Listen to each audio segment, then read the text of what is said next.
is the one thing that you learned today that you didn't know before you got? There's many things I learned today, and I know I need content pillars for my social media. It's not just about posting, it's about when to post, how to post, what to post. And what would you tell another DJ who's thinking about coming on a retreat like this? I would say you have to book it right now, because especially as artists and DJs, we work in silo, we are alone. I wouldn't even think about coming and just do it. Just do it. The knowledge this guy will give you, priceless. You're going to enjoy yourself. You have brainstorming sessions, you just automatically kind of do it, whether you're, enjoying the scenery, by the pool, walking down to the shop.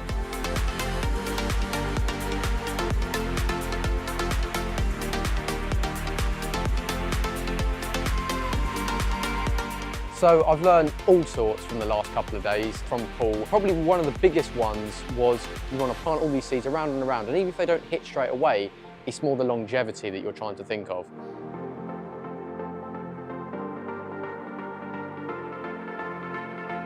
He's made me realise that there's so much more for me to do, but at the same time, he's told me how good I am as a person, how good I am as a DJ, and that the world is my oyster.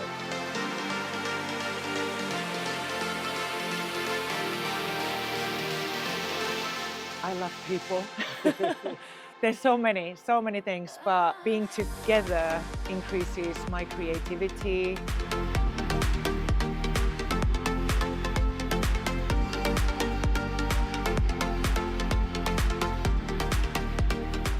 Honestly, it could not have gone any better.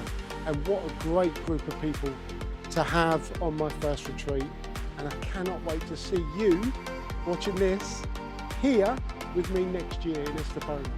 Big love. I mean, look at that. This is what you're going to enjoy.